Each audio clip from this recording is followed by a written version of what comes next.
Okay, so good afternoon to everyone and welcome to statistics class for week 1 of quarter 4. Okay, so we're advanced already. Ano po? So to start our discussion, first, let us ask first for the guidance of the Lord by having this prayer.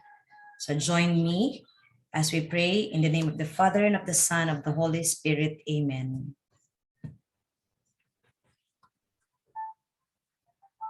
Praise the Lord and thank you for the opportunity to start and prepare for a good life in future.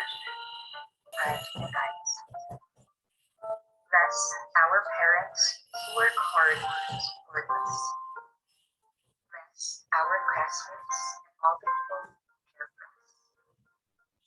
Bless us, help us to be more attentive, patient, and diligent to understand the lessons that our teachers teach us. Bless our beloved country, that we may have unity, peace, and prosperity. Amen. For we are still alive and very healthy.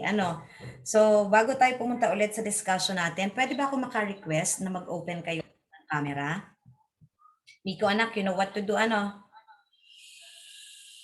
Yes po, ma'am. Ayan, thank you. Again, may request everyone to open their camera. So tingnan natin kung di babagal yung internet ko, ha? Yan. Mga naka-open na ba kayo? Parang ang bagal mag-response ng aking yan. Si Miko na nakikita ko pa. O, para makita ko kung nasan ba kayo ngayon. Yan, kung kayo mga nasa bahay ninyo, very comfortable kayo sa inyong kinalalagyan ngayon. So, pupunta tayo ngayon sa kumustahan. So, I know that you know, sa post ko muna. Yan. Alam niyo yung kanta na Kumusta, Kumusta?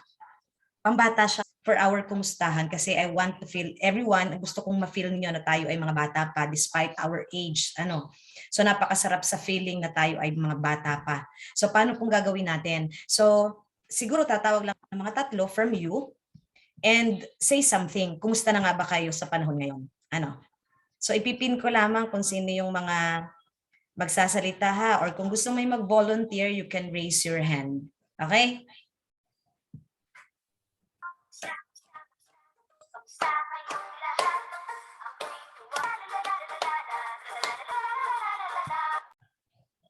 O sige na nga, nakikita ko lang naka-open.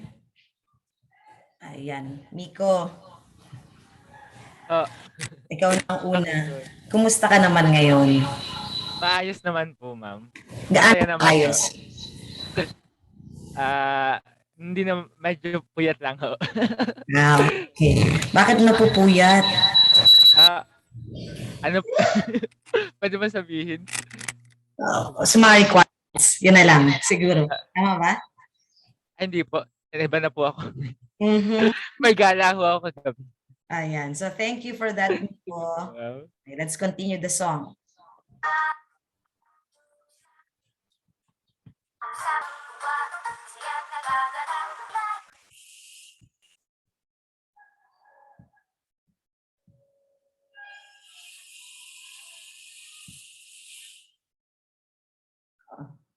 Ikaw na, Melvin. Hello po. Hello, Melvin. Kinig po ba? Yes, anak. Kinig na kinig. Okay lang po ako ngayon. Galing din po ako sa gala. Actually, magkasama po kami ni Miko kanina. Oh, talaga? Next week po. Kaya po kami sa sleepover. Oh, may mga sleepover na pala kayong nakakit. Oo nga po. Tinatapos. Wala. Hindi po. Wala nga po kaming nagawa. Okay. Mabuti naman at kayo pinapayagan. So, it's okay naman na magkaroon ng sleepover para medyo ma-relax naman kayo, magkaroon ng kwentuhan with your barkada, with your classmate. But be sure to still yung health protocol, masunod pa rin. And then, syempre, dapat alam ng inyong mga magulang. Wala nang gusto mag-open ng cam?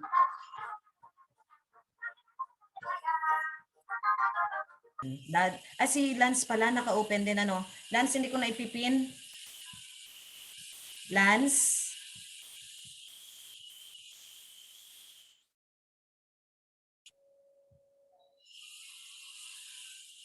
Nasaan na si Lance?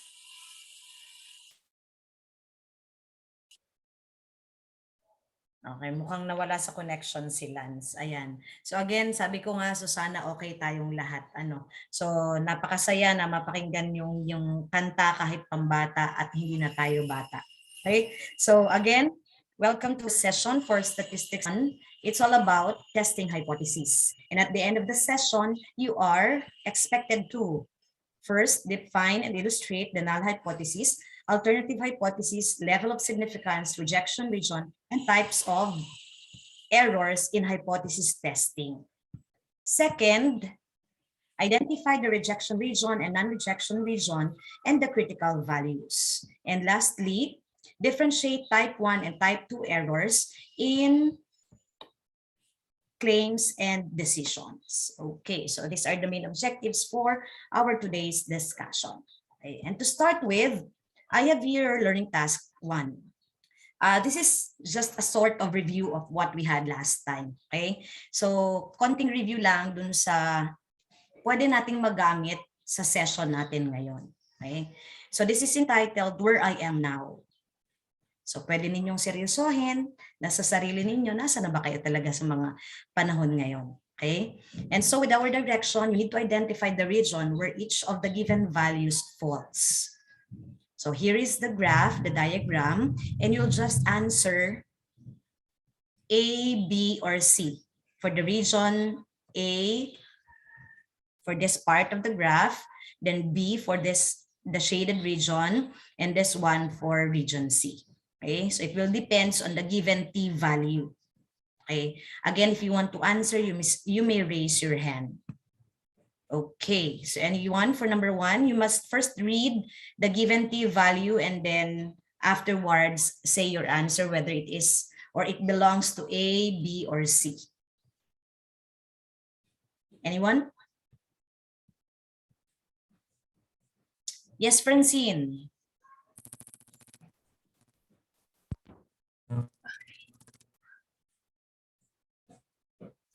Go, anak. Naimik naman si Francine. May problem ba, anak, ang iyong mic? Sige, nag-chat ka na lang. Anak, hindi ka kinig. Okay. So, nag-chat na lang po si Francine and her answer is region C. So, that's correct. So, basically, from the graph, the T value of 1.95 falls at region C. Okay, thank you, Francine. Let's have number 2. Anyone?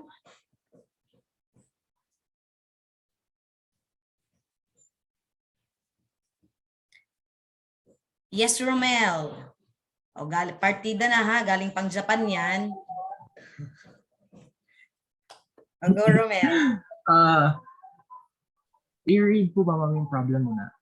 Yeah, read first the T value. No? Okay po. T value is equal to 0.15. T value falls on region B po. Okay, so that T value is in region B. Okay, thank you. Let's have number 3. Anyone?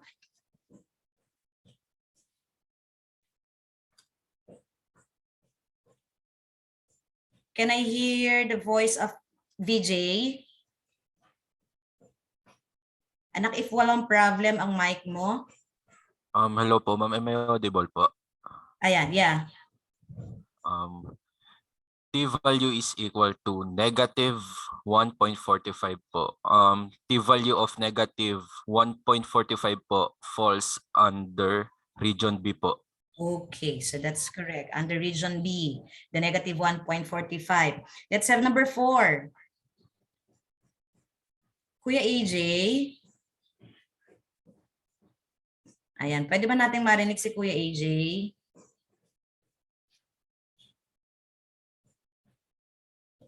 Ma'am, the T value Negative 2.4 po ay nasa region A po. Region A, that's correct. Okay, so Sophia, since you're raising your hand pa rin, kindly answer number 5.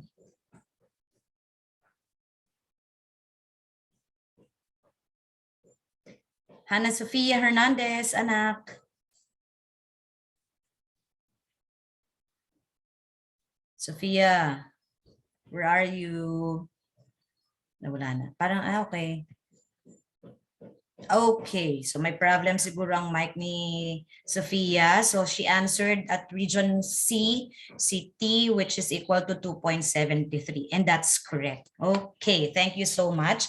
Got it all correct. So based from this activity, are you familiar with the shape of the curve? Hubert? Anak, are you familiar with the shape of this curve? Okay, parang... Okay. Okay lang, Hannah. Or anyone from the group, are you familiar with the kind of curve that is flashed on your screen? This one, mga anak. Ma'am. Yes, Melvin. Are you familiar Ma'am, with this? I believe it's called the bell curve po. Again, please. The bell curve po. Okay, the bell curve. Okay. Advance ng sagot ni Melvin. No? So it's a bell curve or more commonly known as the... So it's bell-shaped kasi di ba? Yes, Miko. Normal distribution curve po. Again, please. Normal distribution po. Curve. What kind of curve? A normal distribution po. So this is a normal curve which is used in what kind of distribution? Your answer, Miko? Normal. Wait lang. Sinagot mo kanina, anak. A normal distribution. Yan. So this is a normal curve and usually when we say normal curve, it's bell-shaped. Ano po, yung sabi nga kanina ni Melvin. And this kind of curve is used for a normal distribution. Okay? So since na-locate nyo naman yung kada t-value natin,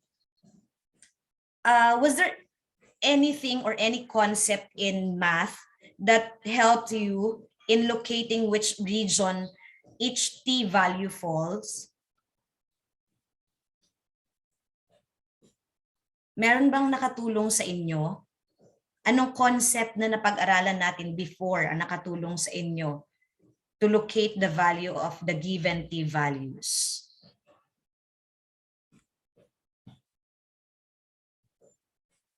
Anyone? Okay, may nag-chat. Mukhang may nag-chat. Interval po ata. Okay. Pwede? Sino pa? Pag hindi kaya ng mic, pwede sa chat box natin. Oh, yes, again, Miko. Guess lang po.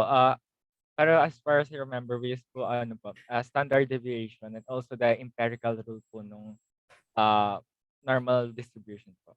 Yeah, yung including the standard deviation, 'di ba? Computing the mean, tama ba? Yes po, yung mga statistical. Yan. And also the two tests that we had. Ano yung two tests natin na diniscuss before?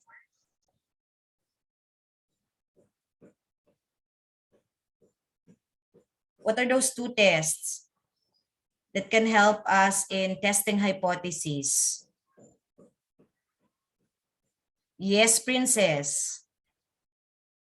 Z-test and t-test po. Galing talaga ni Princess. Thank you, Princess. So we have the Z-test and the t-test. I hope you still remember the difference or when to use the Z-test and the t-test. Okay? So as we go along with today's discussion, let me first ask you, what is hypothesis testing? So I know that you are familiar with testing hypothesis, especially in science, and you have your subject na practical research, tama ba? Are you already in that part where you need to test your hypothesis? So what's your idea of hypothesis testing?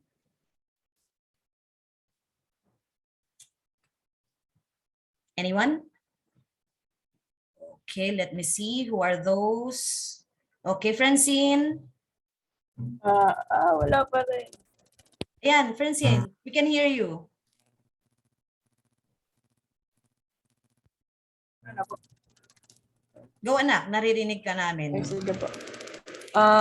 Ang idea ko po sa hypothesis testing ay it is a statistical technique po or method that is used para po malaman kung ano yung decision para po kung ano yung decision dun sa hypothesis kung yun po ba ay accepted or rejected. Parang advance na yata kayo. Wait lang. Gamit po yung experimental data na gamit po. Yun po. Ayan. Francine, yes, you're correct. Ano po, na parang advance na, may need pa ba to discuss me this topic? Parang advance na kayo sa topic na to ah. Siguro sa practical research, meron na kayong idea about this mga anak. Nung grade 9 pa po, ma'am. Again, please. Nung grade 9 pa po. Okay. So, Kaya kailangan po ng medyo okay. recollect. Okay, thank you, Melvin. So this is still part of our statistics and probability. Ano po? Yan. So meron pa bang may gusto mag-share about hypothesis testing?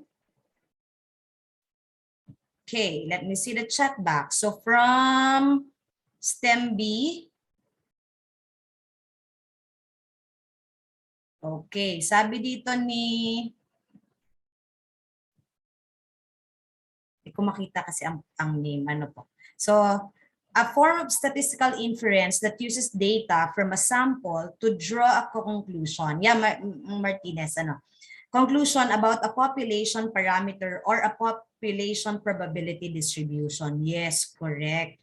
So parang talagang tandang-tandaan nyo pa Ano po? So talagang this one, parang review na lang sa inyo. Okay, so thank you all for your idea. So the first two terms that you must remember as we go along with our discussion is that, of course, the hypothesis testing. So as you have mentioned, it's a statistical method applied in making decisions using experimental data. Yan. So, and of course, in hypothesis testing, there must be a hypothesis. And ano yung sinasabi natin sa hypothesis? Di ba sa science, the very simple definition of hypothesis is that it is an educated guess. Di ba? Pero since we are dealing with statistics, let us put that into the context of statistics. So when we say hypothesis, it's a proposed explanation, assertion, or assumption about a population parameter or about the distribution of a random variable. Okay, so kung ano man yung in-state ninyo from your research, okay, yan. So you need to have first your assumption, and that is actually your hypothesis, and you need to test that. Ano po? So in real life, actually in our present situation, there are a lot of situations in which this hypothesis testing can be used. Okay? Madami dyan. Like, let's say for example na lamang, during the time na kayo ay magpapavaccine, di ba? So you have a lot of choices. Nandyan ang Janssen, ang Moderna, at kung ano-ano pa, di ba? So may mga, syempre, we need to be very careful kung anong klase ng vaccine yung mapapaturok sa inyo. That's why, ano yung ginagawa natin? Di ba nagbabasa-basa tayo about the researches on that kind of vaccine. Ano po? So hindi lang yun. Okay? Bukod doon, syempre, now that we are in the new normal with the setup in education, alam ko na kayo bilang mga estudyante, you are really fond of using social media. So may iba't ibang mga platforms tayong ginagamit sa social media, 'di ba? Nandiyan ang Facebook, ang IG, ang Twitter. So for today's discussion, let us join Sophia in her survey. Bakit? Ano ba yung survey ni Sophia? Sophia Hernandez, pwedeng ipalagay mo yung sarili mo. Nandito ba si Ana Borgilio? Yan. So this is your learning task number 2. And all the terms that we will discuss for today will evolve on this problem. Okay? So anyone who wants to read the situation,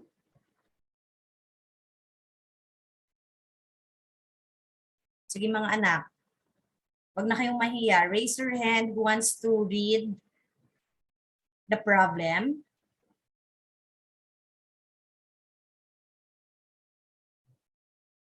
Kaya ba na mag-open mic? Miss Katahumber?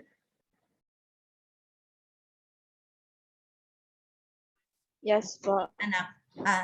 Kaya anak? Angela? Sige anak, kindly read.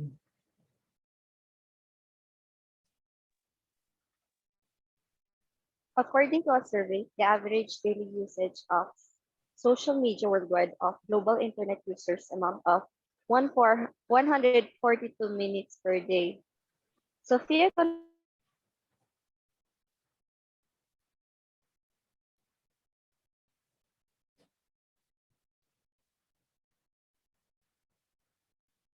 Parang nawala. Okay. Pwede ba ipagpatuloy ni Benedict? Hello po, ma'am. Okay, go. Yes po, according to a survey, the average daily usage media, wait lang po. The average daily usage of social media worldwide of global internet uses amount to 142 minutes per day. Sophia conducts her own survey among her 10 friends to find out if their time spent on social media is significantly higher than the global survey. It was found that the mean is 152 minutes with a standard deviation of 19.855. Before her survey, she formulated the following claims. Claim A is that the average daily usage of social media of her friends is the same as the global average usage. Claim B is that the average daily usage of social media of her friends is higher than the global average usage. Ayan. Thank you, Benedict.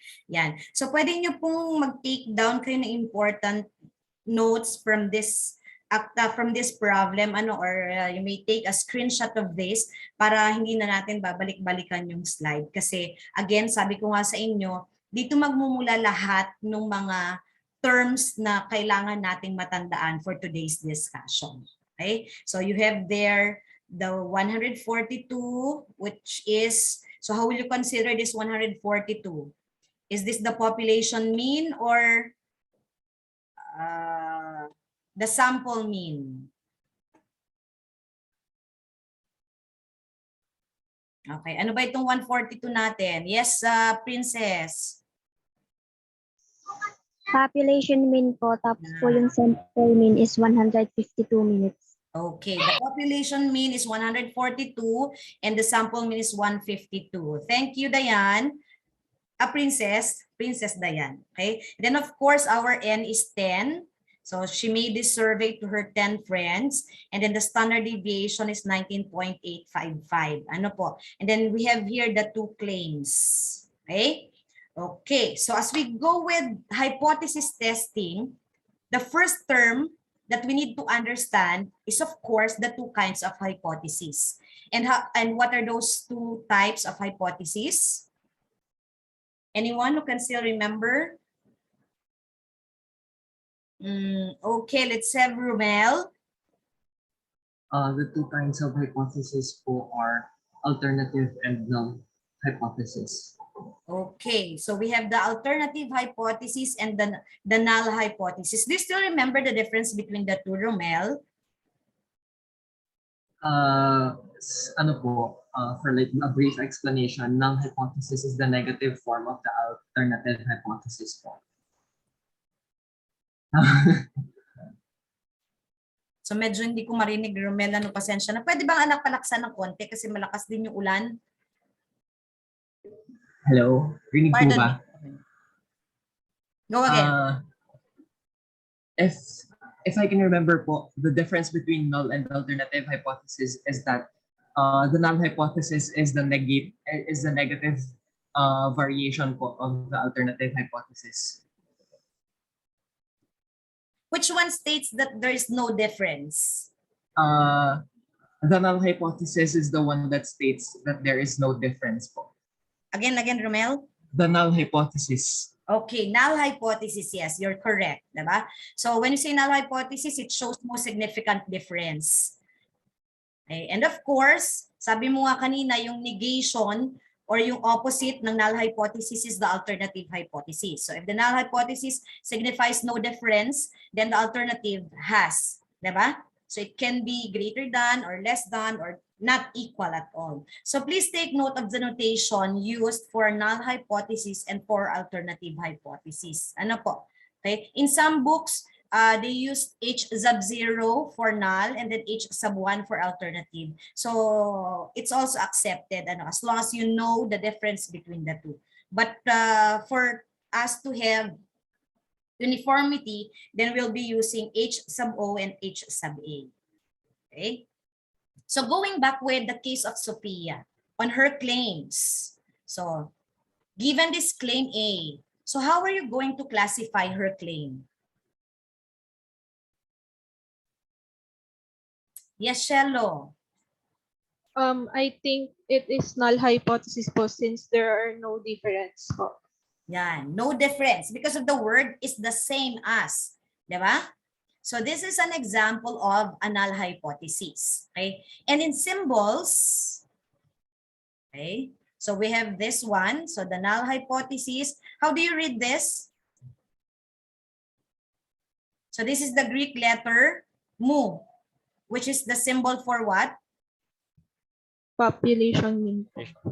Okay, the population mean, right? Thank you, Shello. So the population mean, which is equal to 142. And basically, her claim B is classified as what?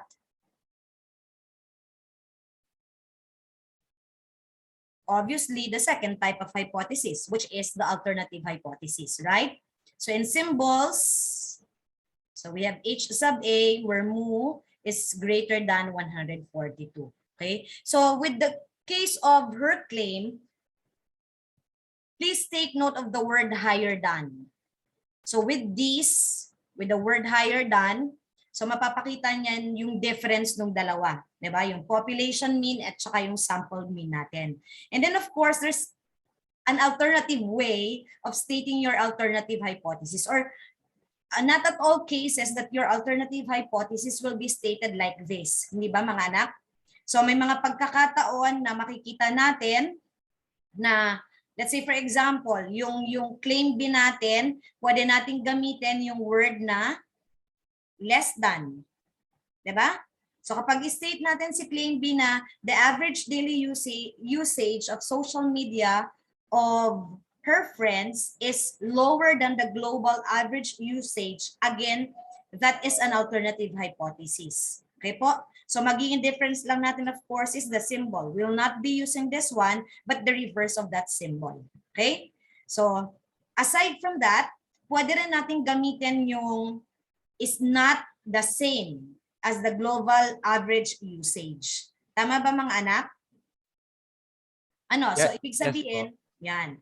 So tatlo yung pwede nating pamamaraan kung paano state ang alternative hypothesis since sila yung opposite ng null hypothesis. Kung ang null hypothesis, no difference, significance difference, then sa alternative hypothesis, it's up to you on how you will state it, showing that there is a difference. Ano po? So yung tatlo natin, not the same or not equal to, you can use greater than or higher than or more than, and then less than. So yun yung mga different words na pwede magpakita ng difference dun sa population mean at sa sample mean natin. Okay? Is that clear? Yeah. So your silence means yes. Ano po? So moving on with the next slide. Okay, let's have the next word. We have the level of significance. Okay, can I hear the voice of Clarence, Olet?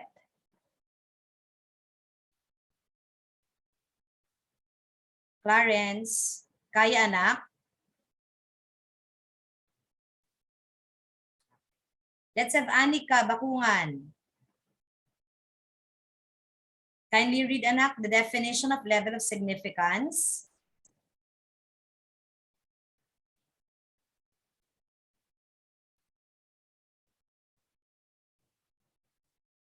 Jamaica, Dailo. May mga problem ba mga anak ang inyong mic? Ayan. Hello po.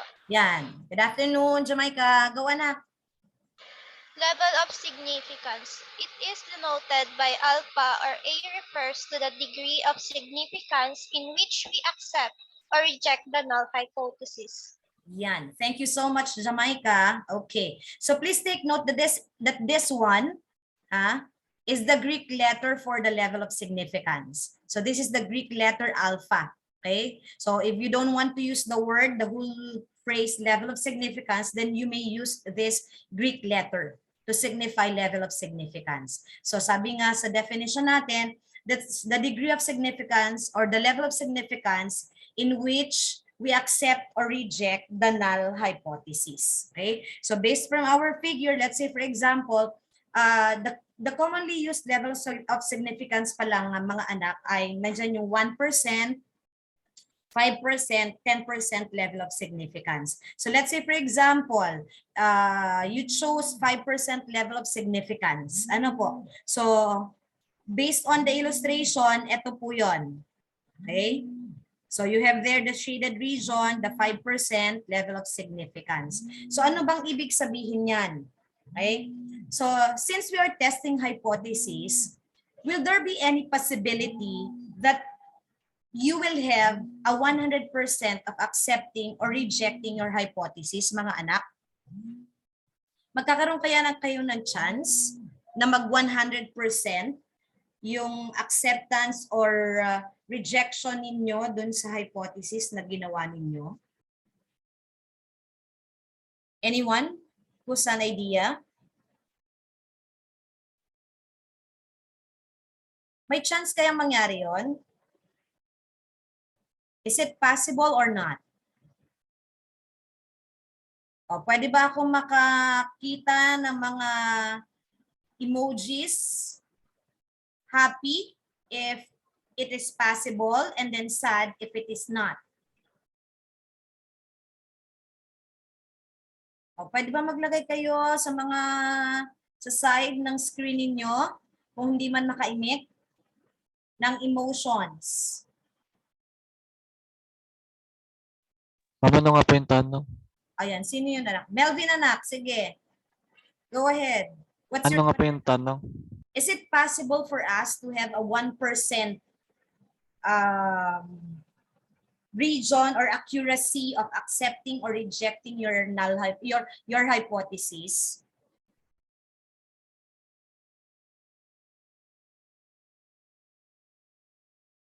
Melvin? Wait lang. Ano nawala na si Melvin ha?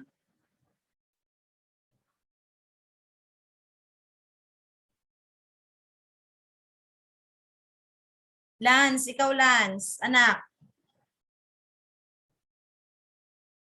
Ate Eunice, how about you? Sa palagay mo anak, possible kaya na maging 100% accurate tayo?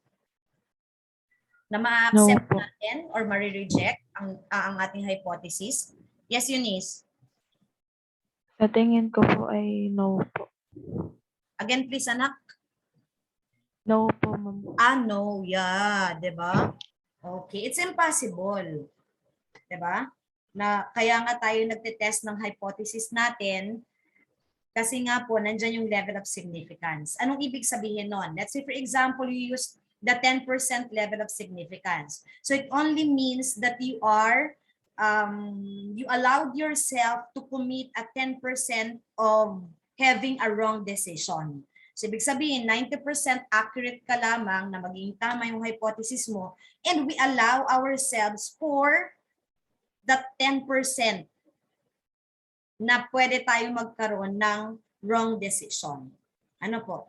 But then of course, if there's a very small chance of committing a mistake, then you can use the 1% level of significance. Okay po? Okay, so next word. We have the one-tailed test and the two-tailed test, of course. So when we say one-tailed test, when the given statistics hypothesis assumes a less than or greater than value, then it's a one-tailed test. And usually, we can see this in what type of hypothesis? Is it the null or the alternative? Saan mga anak? Mr. Makalalad, ayan. Victor, anak, saan natin pwedeng makita if it is a one-tailed test? In which type of your hypothesis? Yes, Eunice. Sa alternative po. Ayan. So, thank you. Yan. Sa alternative hypothesis, diba? So, if you use the word less than or greater than or higher than, then it's a one-tailed test. Okay? So, may direction, kumbaga. But, kapag ginamit ninyo yung not equal to or not the same as, then it's a two-tailed test. Okay? So again, nakikita natin whether it is a one-tailed test or a two-tailed test in the statement of your alternative hypothesis. So going back with the case of Sophia. So if we assume that Sophia will use a 0.01 or 10% level of significance, so what are the chances that she would have a wrong conclusion if two values have no significant difference? So obviously, this 0.1 is our alpha, diba? Or the level of significance. And if we will try to illustrate that using the normal curve, yan. So ito po yun. So kung gagamitan man natin ay t-test, yung z-test, so we need to find first the specific value ng ganyan. So makikita ninyo, ito yun, the 10%, the allowable percentage for committing an error. Ano po? Yan. So ganyan po yung pag-illustrate natin using the normal curve. Okay? And that is what we call as the level of significance. Okay? Yeah. So it's given here that the alpha, which is equal to 0.10, is actually the area under the normal curve within the rejection region. So usually po, the shaded region here, the 10%, is the rejection region. And then of course, the non-shaded part is the non-rejection region. Tama, tama. Tama naman. Yeah. So let's move on with, yan, with the claim. Yan, yung claim B niya. That the average usage of social media of her friends is higher than the global average usage. So obviously, this is what kind of test? Is it a one-tailed or a two-tailed test? Jaron, so it's a one-tailed test, di ba? So as you can see in the illustration, syempre sa normal curve natin, there is only one tail nung curve natin which is shaded. Ano po? Dun lang yung rejection region natin. But then if you will state your alternative hypothesis as this one, like this one, is not the same as or is not equal to the global average usage, then obviously this is a two-tailed test. And how do we illustrate this? Using the normal curve. Yan. Okay. So tingnan nyo, bakit kaya nagi na siyang 0.05 and not 0.1? Tama ba ako? Okay. So remember this mga anak. If it is a two-tailed test, your alpha must always be divided into 2. Kasi kaya nga siya sinabing two-tailed test, di ba? So two tails nung curve natin, nandun yung rejection region ninyo. So you have to divide your level of significance. So since yung level of significance natin kanina is 0.1, so dividing it by 2, then we have the 0.05 on the right and another 0.05 region on the left. So ganun po kapag ka two-tailed test ha. So ibig sabihin, dalawang regions yung rejection ninyo. And yung gitna, yung non-rejection part. Is that clear? Yes po. Yes. Thank you, Shello. Okay, let's have the next words. Yan. Since I mentioned already the rejection and non-rejection region, what is the importance of these two in our topic for today? Yan.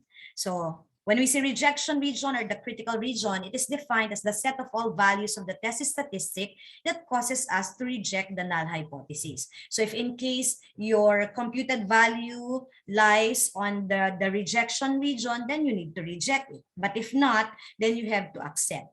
Okay, so whether to reject or to accept your null hypothesis, that's the importance of this region. And then for the non-rejection region, this is of course the region that causes us to fail or reject the null hypothesis. In short, we need to accept your null hypothesis. Okay, so using our normal curve, yan. Looking at this one, if this is a two-tailed test like the one that we had a while ago, where this is the rejection region, the non-rejection region is the bigger part. Yan. So kapag po dyan pumatak, yun na po yun. You need to reject your null hypothesis. But if not, so you need to accept.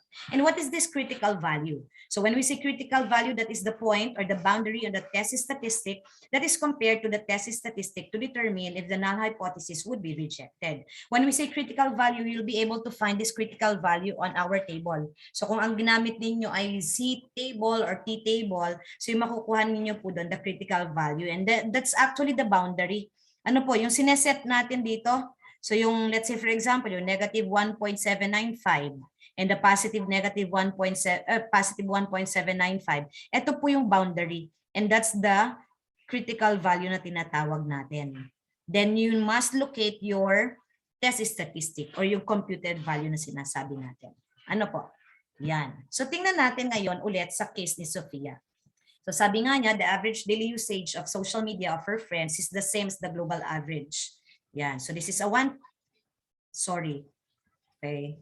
So this should be the claim B. Ano po? Para siya maging one-tailed test. Yan. Claim B. Dun sa claim B niya na higher, so titingnan natin. Okay? So since one-tailed test siya, okay, so we will be using the t-test. So bakit ba natin ginamit yung t-test? So ilan nga ba yung samples natin dito? So it's 10 only, hindi ba?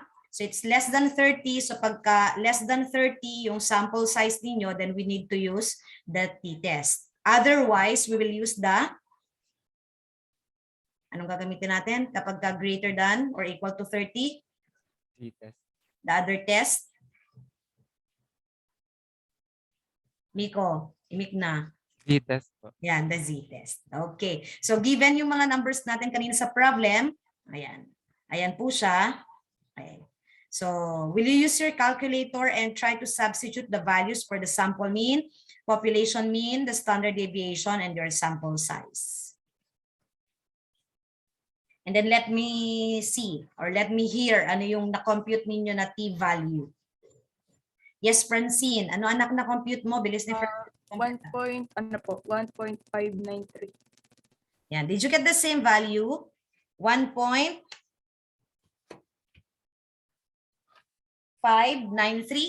Tama ba mga anak? Yan. Thank you, Francine. Yan. Diba? So substituting all these values in our formula. Yan. Then we have the t-value of 1.593. This is your t computed. Ano po? So kapag ilalagay natin, we need to find our critical value. So saan natin makikita yung critical value? We must refer to our t-table. Yan. Ay, hindi pala. Okay, let's make use of the the two-tailed test. Okay. So kung two-tailed test siya, yung kaninang in-illustrate natin, then yan, we will use the 0.05. Pero kung one-tailed test yung gagamitin natin, sa 0.1 tayo. Ano po? So again so with the alternative hypothesis that is not equal to, kung gagamitin po natin yon, then we will refer, so pag hinati natin, we have the 0.05, and then the degrees of freedom. Remember the degrees of freedom. How do we compute the degrees of freedom? It's, what's the formula? N-1. Yan, n-1. So obviously that is 9. So look at the intersection of the two. Yan. So ano yung intersection niya? It's 1.833. Ano po? Ayan yung intersection nila. So that will be the critical value natin, the 1.833. So pag nilagay na natin sa curve natin, one-tailed talaga. Okay. So let us assume na two-tailed yung ginamit natin. Yan. So yung 1.833 natin, eto po siya, sa kabila meron din siya, negative 1.833. So that's the critical value. And if we will try to locate the t computed, it's somewhere here, the 1.593. So obviously, that t computed falls on what region? Non-rejection. The non-rejection, di ba? So ibig sabihin, Accept null po. hypothesis. Okay, we need to accept the null hypothesis since it falls on the non-rejection region. Okay, so that's how we show the difference between the rejection and the non-rejection region. So basically, based on the computed t-value, we have this summary. Okay, so for the alternative hypothesis and for the alternative, let's make this not the same since we used two-tailed test kanina. Okay, so the computed t-value falls on the non-rejection region, therefore we need to accept the null hypothesis. And whether to accept or reject the null hypothesis, meron tayong tinatawag na type 1 and type 2 errors. Have you encountered these two errors? Yes po. Yan. The type 1 error is also known as what? The alpha or the beta error? Alpha po. Yan, the alpha. Diba? Narinig ko na kaninang konti. Malakas yung radar ko. Okay, so as we define, but since you're raising your hand, Eunice, anak, kindly read the definition for type 1 error. Type 1 error, rejecting the null hypothesis when it is true, denoted by alpha. In hypothesis testing, the normal curve that shows the critical region is called the alpha region. Yan, the alpha region. And let's have the type 2 error. Willard, anak. Type 2 error. Am I audible po? Yeah.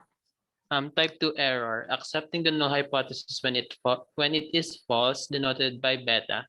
In hypothesis testing, the normal curve that shows the acceptance is called the beta region. The region, diba? So please take note of that. For us to clearly understand these two definitions of the two errors, here's the table. Yan, here's the illustration. Yan po yun. And then of course, ito, much better po kung titingnan natin yung difference ng dalawa by using this table. Again, if your null hypothesis is rejected, when it is true, then it's a type 1 error. Okay po? Or the alpha error. And if it is false, but eto na po, but you still and you rejected it, then you have there the correct decision. Kapag naman yung null hypothesis is not rejected, meaning you accept it, when it is false, then we have a type 2 error or the beta error. Okay po. So tingnan natin ulit yung case ni Sophia. Okay, let's identify whether each situation is a type 1 error, a type 2 error, or the correct decision. Okay.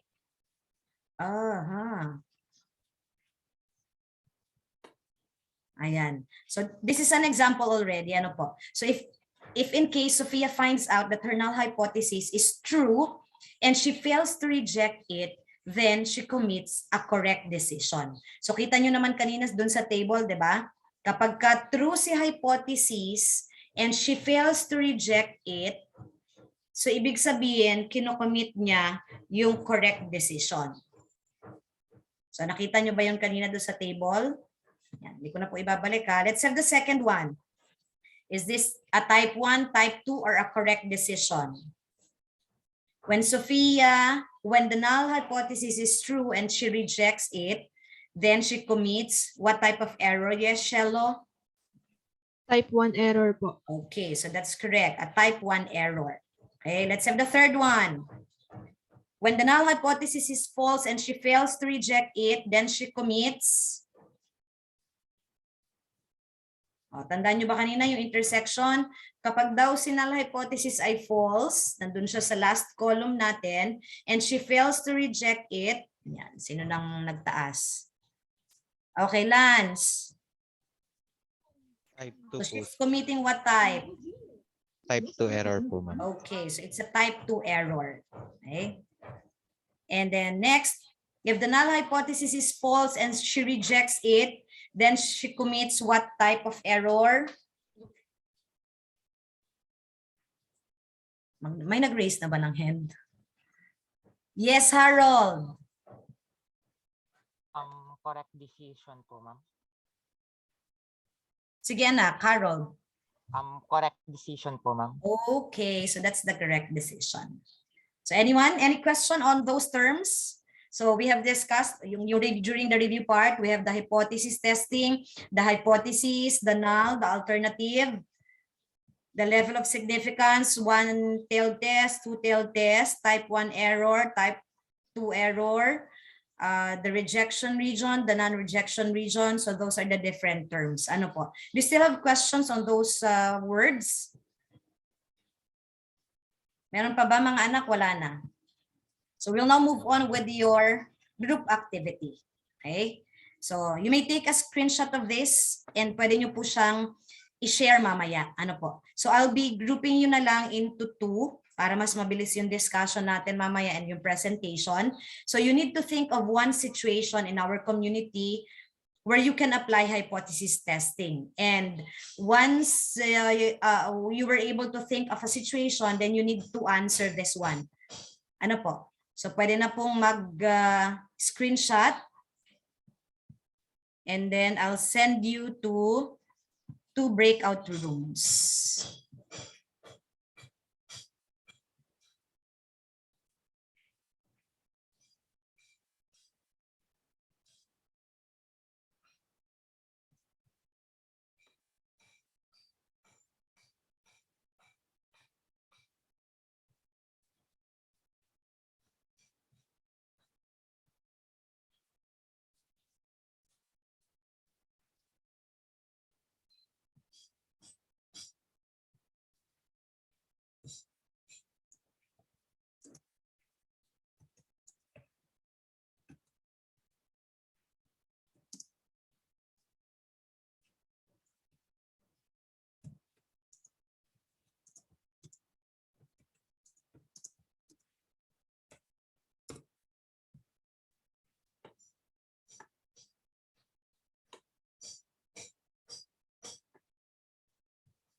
Ayan, wait lang po, ma'am. Gawin po kitang...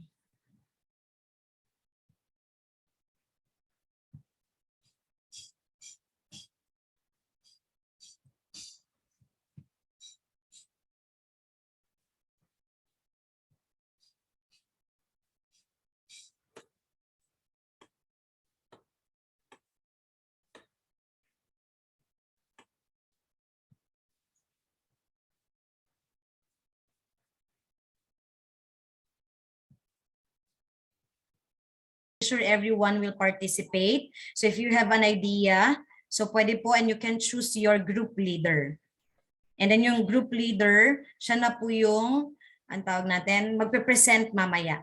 So if you can make a PowerPoint presentation, so pwede po yun. Ano po? So 10 minutes po ha.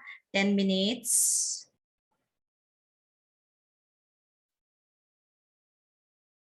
Hello. Rinig ba ako? Am I audible? Maayos ba? Sa group na ito? Hindi ko alam pa nung group tayo. Sige. Group 1 na lang tayo. Kahit hindi ko alam kung group pa yung kabila, pero group 1 na tayo. Okay, so ganito para mabilis na tayo. Let's cut to the chase.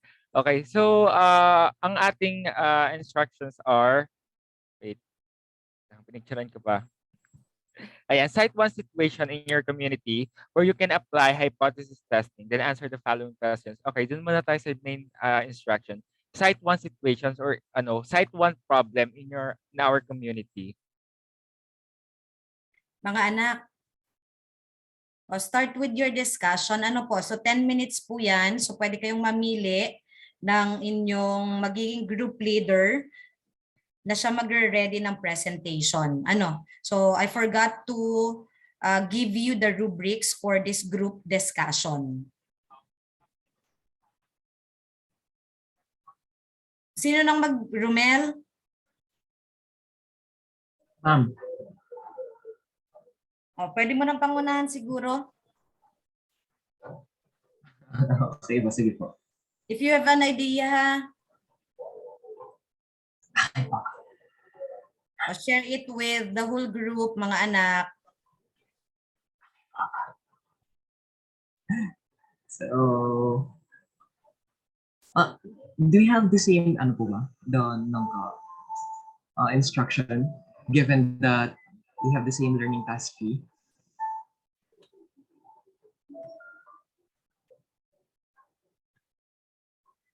Wala pong nasa kwarto.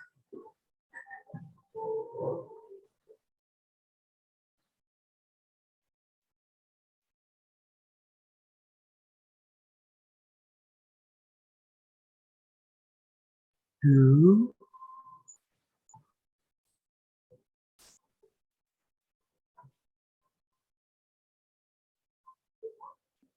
Hubert?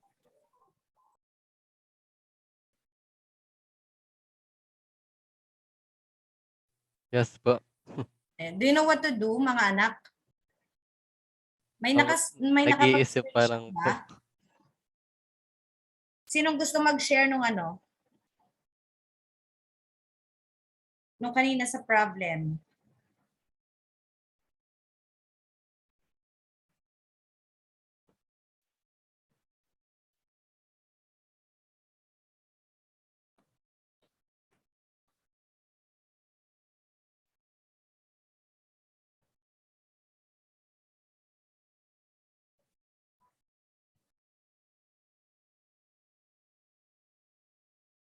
So, hindi po nakakapag-share screen, so I'll just probably read the learning task Mag-share screen today. ka ba, Romel? Rinig po ba?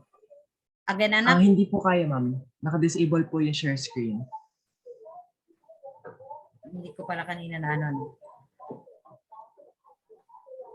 I-remove muna kita dito, ha? Pero may Sige po. isi-share ka ba na screen?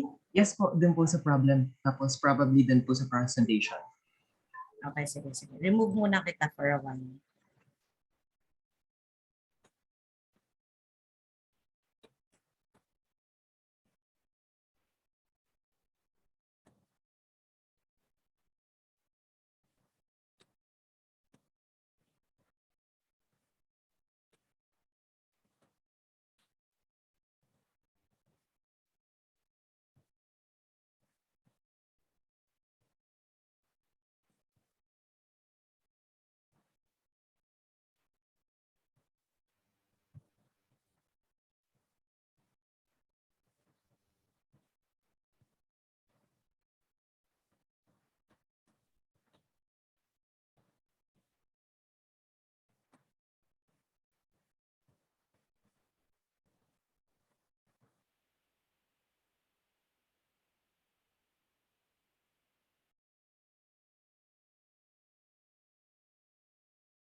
Ano?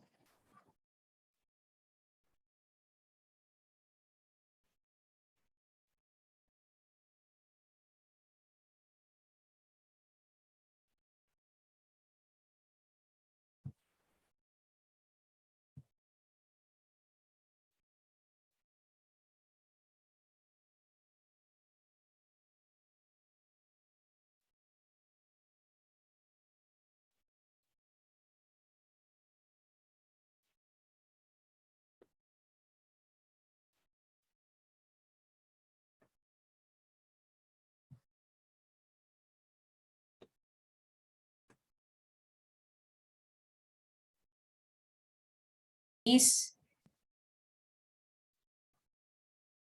Yes po, ma'am. nawala si nawala si Romel. Pangunahan nyo na nga anak. Benedict. Nagkaroon na kayo ng discussion?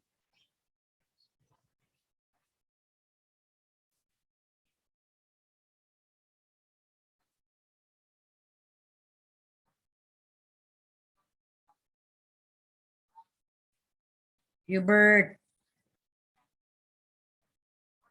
Yes po, nag-iisip pa lang po ako. Ewan ko lang po dun sa iba. Last 5 minutes na lang ha.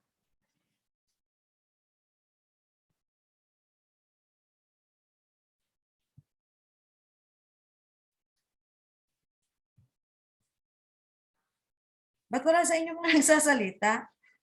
Nagkaroon ba kayo ng discussion? Hubert? Anak? Hubert? Hindi po. O ba't hindi kayo nagdi-discuss? An idea from the group. Sinong may naisip na isang situation sa community natin?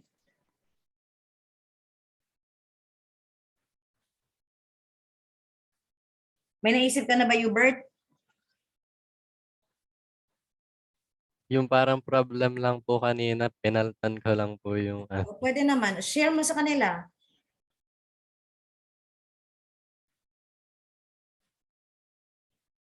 And let the others do the other task. So since you have created the situation, so pwedeng i-assign mo na lamang sino yung mag-create nung hypothesis. And then yung iba pa. Nawala si Romel eh.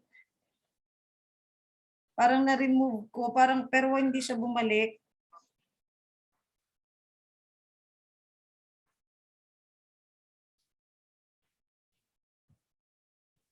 Last 3 minutes ha.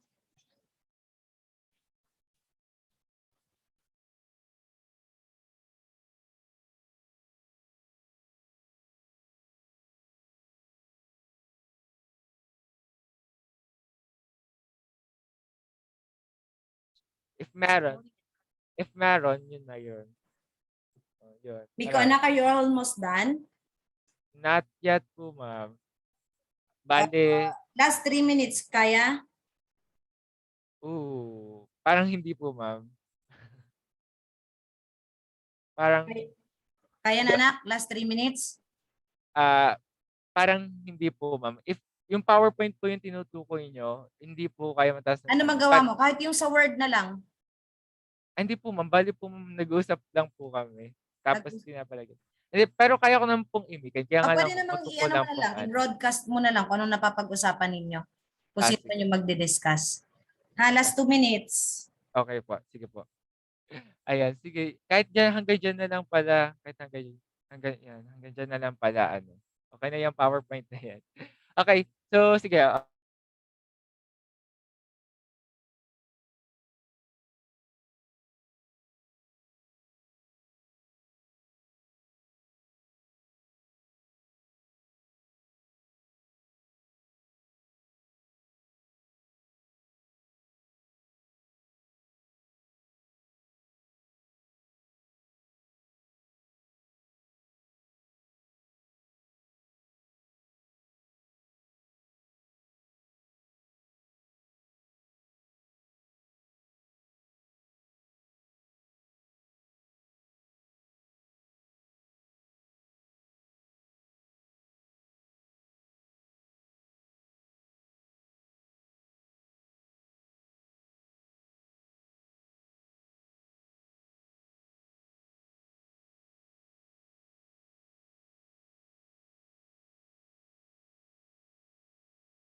nag-judge ako. Mawawan po ko. Bagong-bago pa, oh. Kayo agad. O talaga, paano, manang-mana kayo. Ay, dito ka nga sa pastong ito, ito i-kiss-kissin mo. Dito ka, No, this is not. Ay, dito ka. Tagal mo 100% ka na. Pamilya, may sinasabi ka po?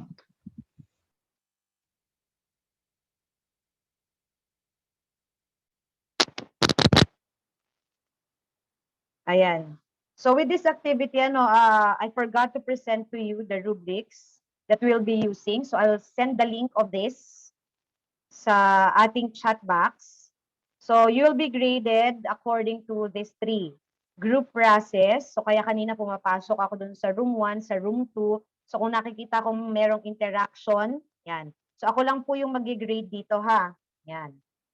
And then when it comes to accuracy and oral presentation, so find 5 representatives lang po dun sa group 1 and group 2 na magre-rate for this 2. Okay, so sa accuracy. So nandyan po yung outstanding, satisfactory, developing, beginning. Ayan. So pwede pong, if you were not able to prepare a PowerPoint presentation or a Word document, so pwede nyo na lang sabihin kung ano yung naging discussion ninyo dun sa group. Ano po? So tandaan nyo na lang to, hindi ako makapag-open. So who will be the presenter for group 1?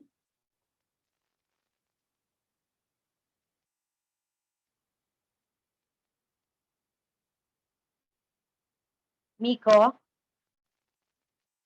Ikaw ba magpe-present, anak? Siguro po. Wait lang. Ako wait lang. Parang kulang po yung preparation. May hinanda ka ba? Ah, Or sasabihin mo na lang?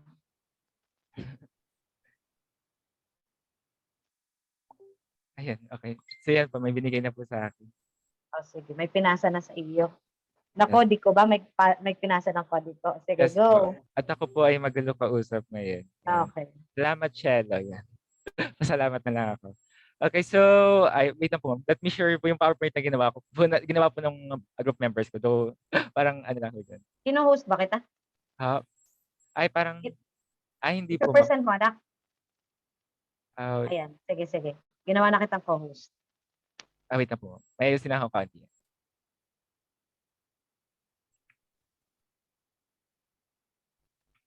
Ayan. Ayan sa mga ka-group ko, wag niyo napansinin yung pinaste ko. Yun lang, yan. Okay, so, yan po. Ano ito lang po mga shares nyo. Wait na po. Kulang.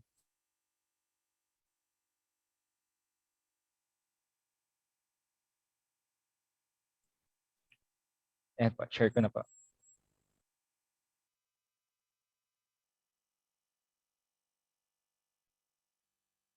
Ayan.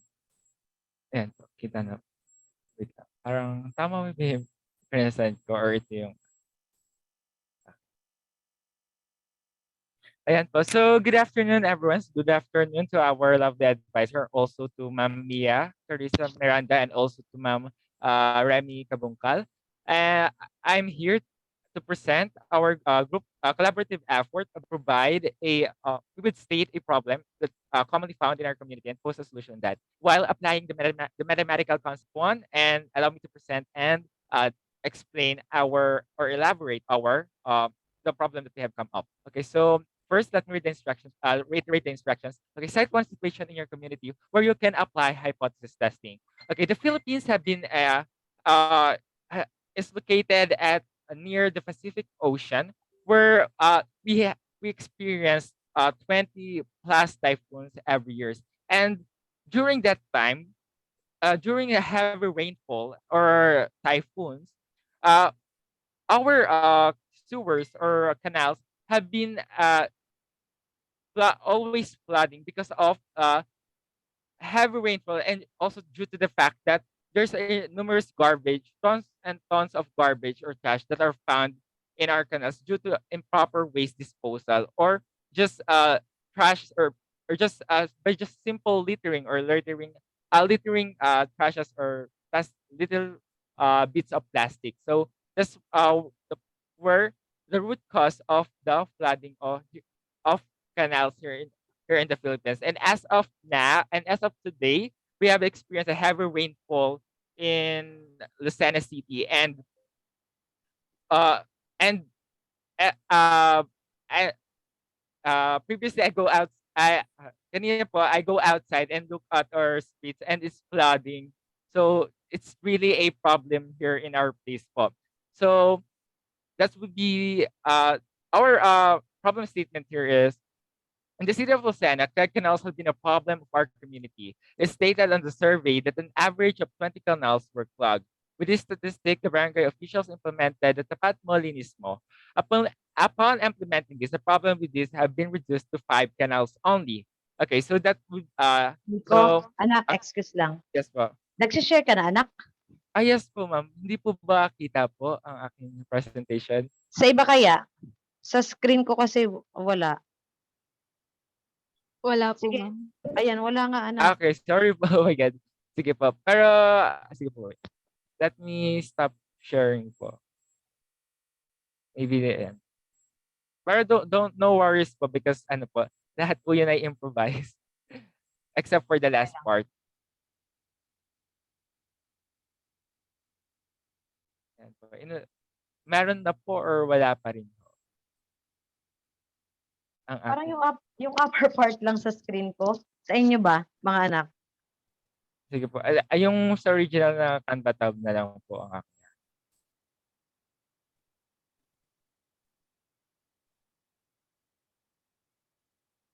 Yan po.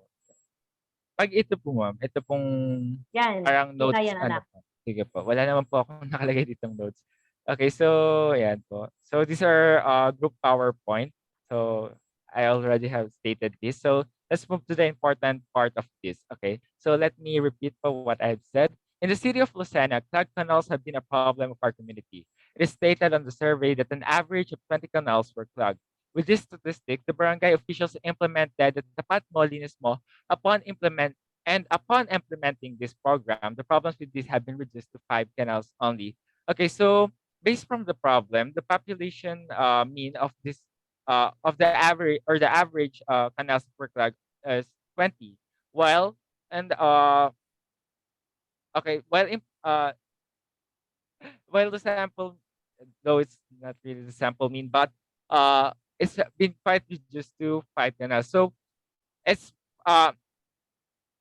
okay, so it's a before and after in implementing a solution. So this is probably a pre-test and post-test results of the average canals that were flagged. Which and our pre-test we have 20 canals, while after the program we have 5 canals.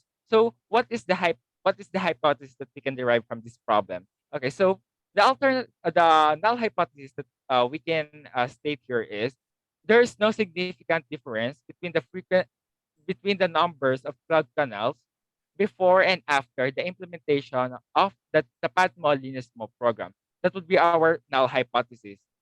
And for the alternative hypothesis, in case this is rejected, if we will have a general or a non-directional alternative hypothesis, this will goes as there is a significant difference between the number of canals that were clogging before and after the implementation of the Tapat Molinismo program. Okay, so that will be our alternative hypothesis. So how we will test this out? Okay, so let me give you a probably just how. Okay, so I think we can have computation for this problem, but we can actually deduce just by looking at it. Okay, since we don't have a population standard deviation noted there, and also there's no number of samples. So based from the problem, we can see that our null hypothesis, there's no significant difference. But if we will just plainly look at the problem, there's 20. If we will compare 20 canals to 5 canals, that's a huge difference.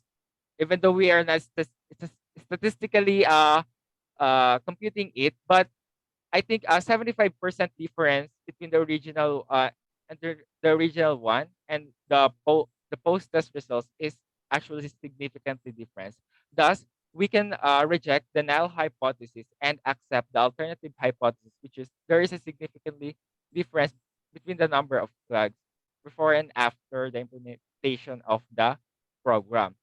And how we will how this problem, how we will state if we have encountered type 1 or alpha error of the hypothesis testing and type 2 error.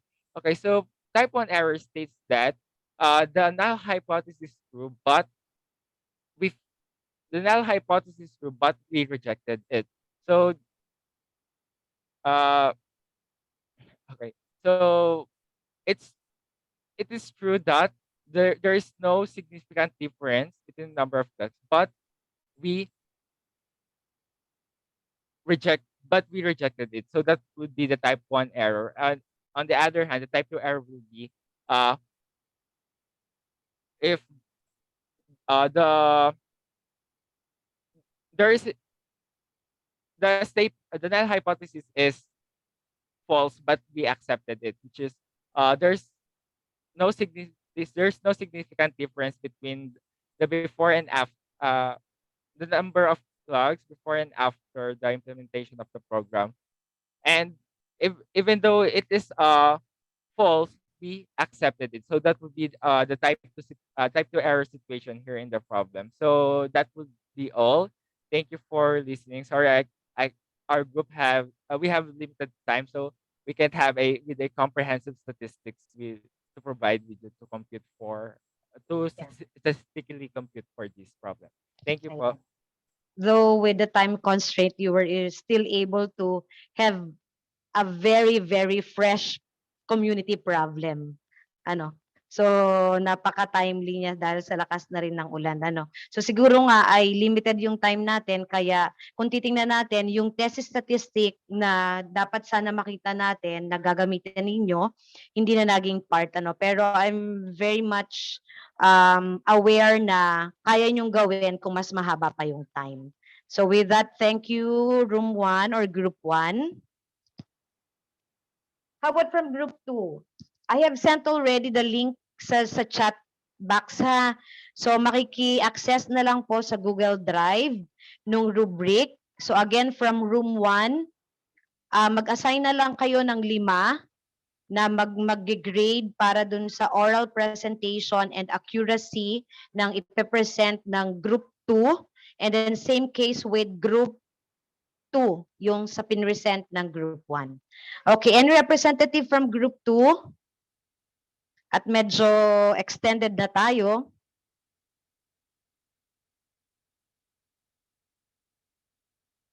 Anybody from Group 2? Wait lang po, ma'am. Sige, anak. Anak, kahit wala nang na yung nagre-ready ka pa ba, Hubert? Ng presentation mo? May PowerPoint daw po silang ginawa. Okay. So, meron na. Sino? At i-co-host ko na lang. Sino nag-ready ng PowerPoint from Group 2 or from Room 2? Hubert, sino anak? Si Karen po. Kahit ako na lang po siguro mag-share screen. Okay, sige. Sinend na sa'yo? Yes po. Okay, sige. Ayan anak, nako-host na kita.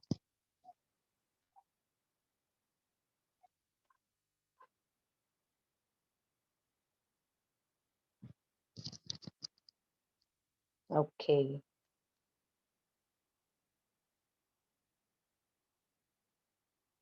Ayun na pa. Parang, Hubert, pinapresent mo ang inyong group chat? Ang inyong chat? Okay. You're presenting na yung ginawa, yung sa chat based on Eunice Messenger. Tama ba ako? Hindi po. Po, may PowerPoint po. Mali lang po Okay. yung Sige. present. Okay, go. Make it fast, anak.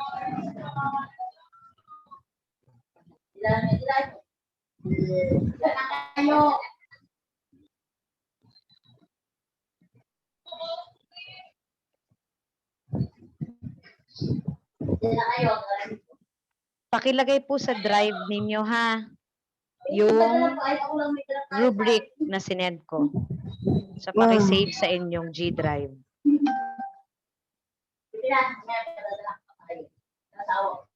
Go na, Hubert.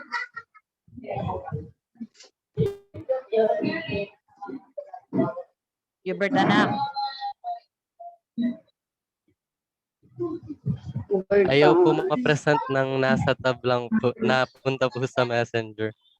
Imikin ko na lang po yung problem na ginawa ko. Okay, sige. Go ahead. Hubert. According to the DOH, the average number of vaccinees in the country per month is 130 people. The LGU conducted a survey in Barangay Mabuhay with 12 residents of the barangay to determine if the average number of vaccinees per month in the barangay is higher or more than the average number of vaccinees in the country. The LGU then found out that the average number of vaccinees in the barangay is 109 with a standard deviation of 12.893 with an alpha level significance of 0.05 po. So that's your problem. Ano anak? Parang nabuo niyo yung problem niyo ah. Okay, so that's for number 1. How about anak yung yung hypothesis ninyo?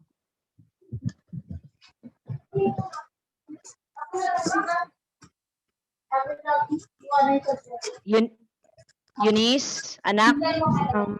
For alternative hypothesis po, ang claim po namin ay the average monthly number of vaccinees nationwide is higher than average number of vaccinees in the barangay. While the null hypothesis po ay the average monthly number of vaccinees nationwide is not equal to the average number of vaccines in the barangay. Then, for number 3, what's your level of significance?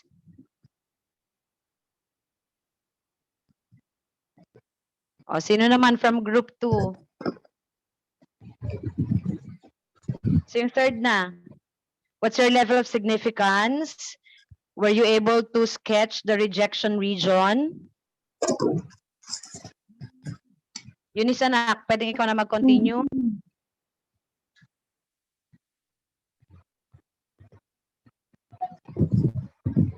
Meron ba kayong nagawa? Ang naset po namin ay 0.05 po, two-tailed. Pero hindi po namin na-sketch po. Again, anak, look at the way you stated your your alternative hypothesis. Ulitin mo nga, anak, yung alternative hypothesis mo in-state kanina.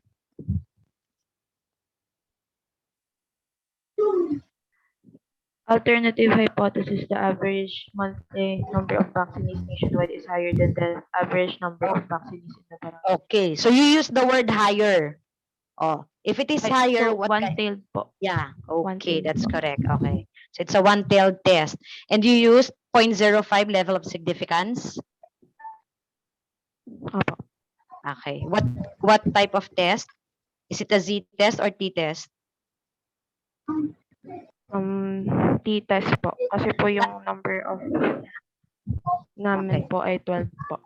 Pero nakarating pa kayo, anak, doon sa computation part?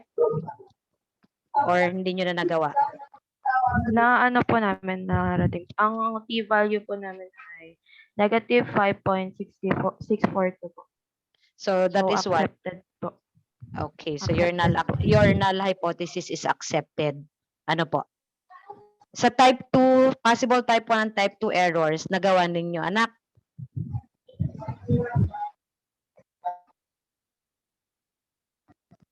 Okay, pakisend na lang sa akin yung complete details. Alam kong very limited yung time, pero hanga ako sa inyo kasi you were able to produce that kind of problem na kitang-kita naman natin, yun yung talagang current situation natin ngayon. And then nasundan ninyo yung mga pinagawa kong iba.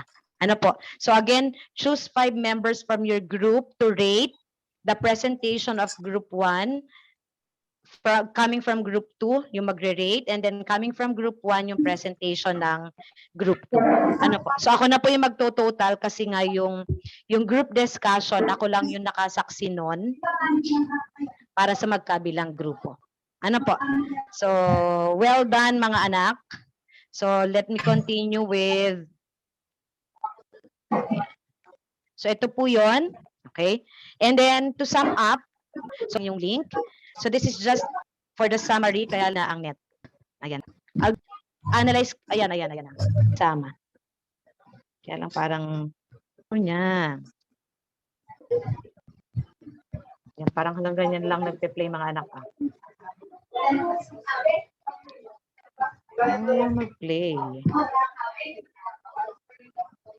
Siguro hindi kaya ng net mga anak. Ano? So, share ko na lang ulit yung link nitong video na to for the summary of our today's discussion. Ano? So, basically, in real life. Anyone who wants to share the importance ng hypothesis testing? Ang gaganda ng ginawa ninyong mga problems o sa palagay ninyo kung yun yung problem ninyo, paano makatutulong yung hypothesis testing? Anyone who wants to share? Romel. Nawala Yes, kanina po, si Yan. Go, Romel. Siguro po, and I mean how to apply the importance of hypothesis testing in real life. With the hello, narinig, audible po ba ako? Oo, anak. Okay. So given that we have learned about the importance of hypothesis testing po, we can adapt this the aspects or the assets of the hypothesis testing sa pagpili po natin ng choices in our daily lives. Like for example, our choice would have a significant effect on ourselves, on our daily basis, and our actions as well. Like for example, kung ngayong umaga inom ako ng kape, baka sumakit yung ulo ko mamaya, makakatulog ako mamaya.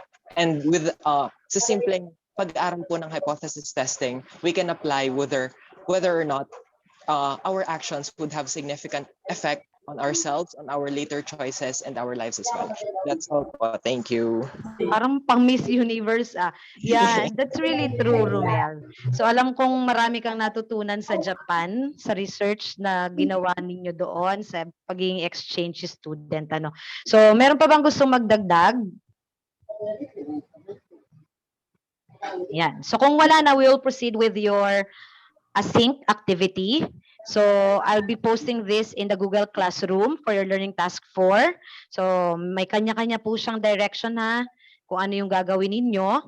So there are 4 numbers I think for this asynchronous activity. Ayan. Ayan. So send ko na lang po mamaya yung screenshot of this slide. Ano po? And then kindly save this again in your G Drive folder. Okay? And to end my discussion, sabi nga kanina ni Romel, this has something to do with that also. Ano po? So the only way to test a hypothesis is to look for all the information that disagrees with it. So para matest natin syempre, so kailangan nating makita, sabi nga, kailangan nating makita kung ito yung choice na gagawin natin, sa ano yung magiging significant effect sa inyo, kung ano yung kung magdi-disagree ka on something, diba? Ano yung possibilities in the future? Ano yung magiging effect nito sa iba, sa kapamilya mo? So, dapat makita natin yon. And the only way, of course, ay makita natin yung mga information. We have to gather all the information na magdi-disagree dun sa kung ano man yung meron tayong i-decide sa moment na yon. Okay? So, that's all for today. Thank you everyone for attending my class. See you all next week. You may now leave the Zoom. Thank you, everyone. Thank you po. Thank you po. Thank you po, ma'am. Thank you po. Ma'am.